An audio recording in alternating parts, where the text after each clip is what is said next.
नमस्कार, मैं हूं योगेश चक्रवर्ती और आप देख रहे हैं रैड नेटवर्क। और इस वक्त हम मौजूद हैं बिहार बीजेपी के दफ्तर के गेट पे। आप देख सकते हैं बिहार जनसंवाद। आज बिहार की जनता को बीजेपी के नेता अमित शाह जो हैं वो संबोधित करेंगे। वर्चुअल रैली है आज और इसको लेकर के बीजेपी के दफ्तर में तमाम तरह की तैयारियां की गई है।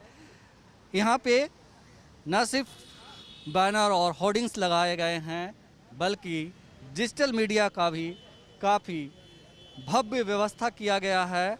यहाँ पे तमाम बड़े बड़े जो प्रधानमंत्री हैं, बीजेपी के अध्यक्ष जेपी नड्डा और अमित शाह, इन तमाम नेताओं के कटआउट्स लगाए गए हैं बीजेपी कार्यालय के अंदर और बाहर। हमारे साथ राकेश जी हैं, बीजेपी के मीडिया प्रभारी। इनसे बात करते हैं कि किस तरह की व्यवस्था यहाँ की गई है। राकेश जी, क्या कुछ तैयारी है आज? देखिए, कार्यालय में जो तैयारी है, मंच भी बना है कार्यालय के अंदर और कार्यालय के बाहर। पूरे पटना शहर में होर्डिंग बैनर से पाट दिया गया है। माननीय अमित शाह जी के ये कोरोना के मध्य और ये कहिए कि मोदी सरकार के दूसरे कार्यकाल के 1 वर्ष पूरा होने पर ये रैली आयोजित है। वर्चुअल रैली है। इसका नाम जनसंवाद, बिहार जनसंवाद रखा गया है। बिहार जनसंवाद में जनसंवाद के माध्यम से आज भाई अमित शाह जी जो देश के गृह मंत्री हैं, भाजपा के पूर्व राष्ट्रीय अध्यक्ष हैं, वो हमको और बिहार के लाखों आमजनों को संबोधित करने वाले हैं। और ये 2 वर्ष के ये दूसरे कार्यकाल के 1 वर्ष में मोदी सरकार ने देश की जनता के लिए, बिहार की जनता के लिए कौन कौन से महत्वपूर्ण कार्य किए, देश की कौन कौन से समस्याओं को दूर किया, कौन कौन से राष्ट्रीय समस्याओं को हल किया, अंतर्राष्ट्रीय समस्या को हल किया, इन सब विषयों पर पूरी विस्तार से आज अमित भाई शाह संबोधित करने वाले हैं और बिहार के लाखों आमजन कार्यकर्ता इसको सुनने वाले हैं। क्या ये बिहार विधानसभा चुनाव का आगाज़ है आज से? देखिए, बिहार विधानसभा चुनाव की तैयारी शुरू हो गई है। माननीय अमित शाह जी का ये प्रथम और देश में ये अनोखा ये वर्चुअल रैली शुरू हो रहा है। और आप समझिए कि अब देश में जो भी कार्यक्रम होंगे इसी प्रकार से होंगे। और ये बिहार के चुनाव से ठीक है, आप उसको जोड़ सकते हैं, बट बिहार का चुनाव का बिगुल बज चुका है और बिहार की जनता ने मन बनाया है। माननीय नीतीश कुमार और माननीय सुशील कुमार मोदी के नाम पर फिर से मुहर लगाने वाले हैं और विपक्ष ताली थाली पीटते रह जाएगा, उसको कुछ नहीं मिलने वाला है। विपक्ष तो देश में है ही नहीं और राज्य का विपक्ष जो है वो दिल्ली में है। राज्य का विपक्ष जब राज्य में समस्या आता है तो वो दिल्ली में बैठे होते हैं। राज्य के विपक्ष को बिहार की जनता से कोई लेना देना नहीं है। लेकिन ताली बजाकर, थाली बजाकर, आज जिस तरह से थाली बजा कर के रैली होने से पहले ही पूरे बिहार में आरजेडी के लोगों ने विरोध किया और विरोधी जो दल हैं वो भी अपने अपने तरीके से विरोध कर रहा है। कांग्रेस ने काला गुब्बारा उड़ा करके इस रैली, जो वर्चुअल रैली है आपका, उसका विरोध किया है और कहना है कि देश की जो, बिहार की जो जनता है उनके थाली में अनाज नहीं है और बीजेपी जो है वर्चुअल रैली कर रही है, करोड़ों रुपया खर्च कर रही है। 70 वर्षों तक लगातार कांग्रेस और कांग्रेस नीति गठबंधन की सरकार चलते रही। 70 वर्षों में इन्होंने क्या किया? कांग्रेस का शासन, पूरा 70 वर्षों का शासन बिल्कुल काला अध्याय है।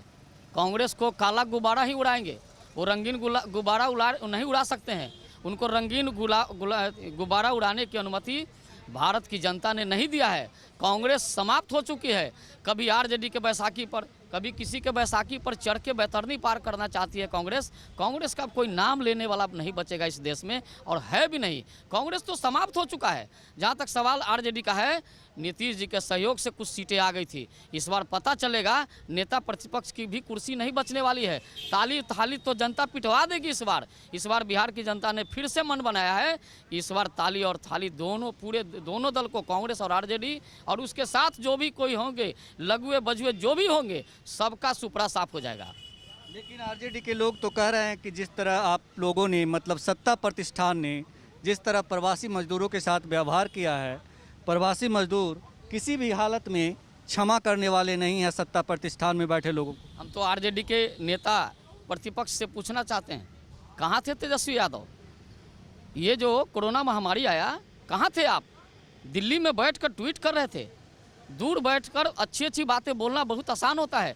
जनता के बीच जाइए, जनता की समस्या से जुड़िए। नेता प्रतिपक्ष का मतलब होता है जनता की आवाज़ बनना। आप जनता की आवाज़ नहीं, आप सत्ता भोगी हैं, आप जन्म से सत्ता भोगी हैं। आप विपक्ष का रोल कब देखा? आपने तो कभी विपक्ष का रोल देखा नहीं, कभी गरीबी देखा नहीं, गरीबों को देखा नहीं, कभी मजदूरों के दर्द को समझा नहीं। जो मजदूर के दर्द को समझने वाला है वही बिहार पर राज कर रहा है। बिहार की जनता एनडीए के साथ है। हम फिर से कहना चाह रहे हैं, माननीय नीतीश कुमार और सुशील मोदी के नेतृत्व में पूर्ण बहुमत की सरकार बनने वाली है बिहार में। लेकिन जिस तरह से, आखिरी सवाल है आपसे, जिस तरह से मजदूरों को पहले लाने में आप लोगों ने थोड़ी सी देरी की, तो इस पे क्या कहना है आपका? देखिए, हमने देरी नहीं किया, हमने एहतियात कदम उठाए। हम मजदूरों को कैसे लाते? मजदूरों को लाने के लिए इन्होंने कहा कि मैं बसें दूंगा। कहाँ गया इनका 2000 बस? तो कोई 2000 बोल रहे थे, कोई 500 बोल रहे थे, न 2000 निकला, न 2 बसें नहीं निकली। कांग्रेस ने उत्तर प्रदेश में प्रियंका गांधी ने कहा कि हम बसें भेजेंगे, 2 लाख बसें भेजेंगे, 2000 बसें भेजेंगे। वो स्कूटर का और बाइक का नंबर भेज दिया। ये सब लोग पूरी फॉल्स पार्टी है। लोग पूरा, इनका आवाज़, इनका काम, इनका चाल चरित्र सब कुछ फॉल्स है। ये बिल्कुल नाटकी लोग हैं। इनको जनता से कोई लेना देना नहीं है। ये बताइए, बिहार की कितनी जनता जो है आज इस रैली को, वर्चुअल रैली को देखेगी? बिहार के 5 लाख से अधिक जनता इससे जुड़ने वाले हैं। ये एक प्रकार से अनोखा रैली होगा। बिहार का आम आवाम इससे जुड़ने वाला है। आम आवाम ये सुनेंगे नरेंद्र भाई मोदी के विकास का काम, कौन से विकास के काम हुए, कौन सी समस्याओं का हल किया गया। ये देश के गृह मंत्री के मुख से सुनेंगे कि नरेंद्र भाई ने क्या क्या काम किया इस देश के लिए, इस राज्य के लिए। रेड नेटवर्क से बात करने के लिए आपका बहुत शुक्रिया। जी नमस्कार। तो ये थे राकेश जी, मीडिया प्रभारी हैं बिहार बीजेपी के, और हम आपको दिखाते हैं कि किस तरह से जो है यहाँ रैली की, जो वर्चुअल रैली है बीजेपी की, उसकी तैयारियां की गई है। आप देख सकते हैं ये बीजेपी के अंदर का ये गेट है, और ये आप देखिए कि किस तरह यहाँ पे कटआउट्स लगाए गए हैं ये बिहार जनसंवाद के लिए। ये देखिए यहाँ बीजेपी के जो अध्यक्ष हैं जेपी नड्डा, उनका कटआउट्स है, और बड़े बड़े बैनर्स, होर्डिंग्स जो हैं, तमाम तरह के बैनर्स और होर्डिंग्स यहाँ लगाए गए हैं। ये देखिए आप, क्या यहाँ व्यवस्था की गई है इस तरह से, और सोशल डिस्टेंसिंग का भी यहाँ ध्यान रखा गया है। और इसके लिए जो आप ये सब देख रहे हैं गोला, ये इसके लिए बनाया गया है।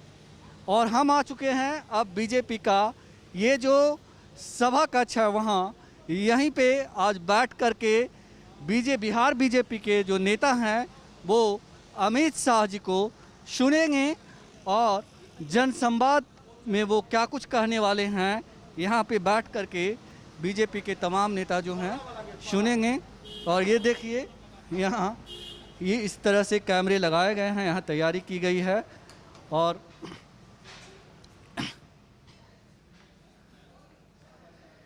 और ये है जनसंवाद यहाँ पे होगा ये, और ये यहाँ पे व्यवस्था की गई है। यहाँ पे बैठ के बीजेपी के तमाम नेता अमित शाह जी को सुनेंगे, और कहा जा रहा है कि बड़ी संख्या में बिहार की जो जनता है इससे जुड़ेगी। तो ये व्यवस्था की गई है, वो आप देखिए कि किस तरह से यहाँ बिहार जनसंवाद के लिए जो है व्यवस्था की गई है। तमाम कैमरे लगे हुए हैं, और इसके साथ ही साथ जो है यहाँ पे टेक्निकल टीम और स्क्रीन भी लगाए गए हैं। सोशल डिस्टेंसिंग का भी ध्यान रखा गया है पूरी तरह से, उसी हिसाब से यहाँ कुर्सियाँ लगाई गई है। तो ये बिहार जनसंवाद की व्यवस्था जो है बीजेपी की ओर से की गई है, और ये बीजेपी बिहार जनसंवाद आज यहाँ 4 बजे होना है, और अमित शाह इस वर्चुअल रैली को संबोधित करने वाले हैं। तो बीजेपी की ओर से बहुत ही बड़ी तैयारी की गई है, और बीजेपी ये कह भी रही है कि आज से जो है बिहार विधानसभा चुनाव का आगाज हो चुका है। योगेश चक्रवर्ती, रेड नेटवर्क, पटना।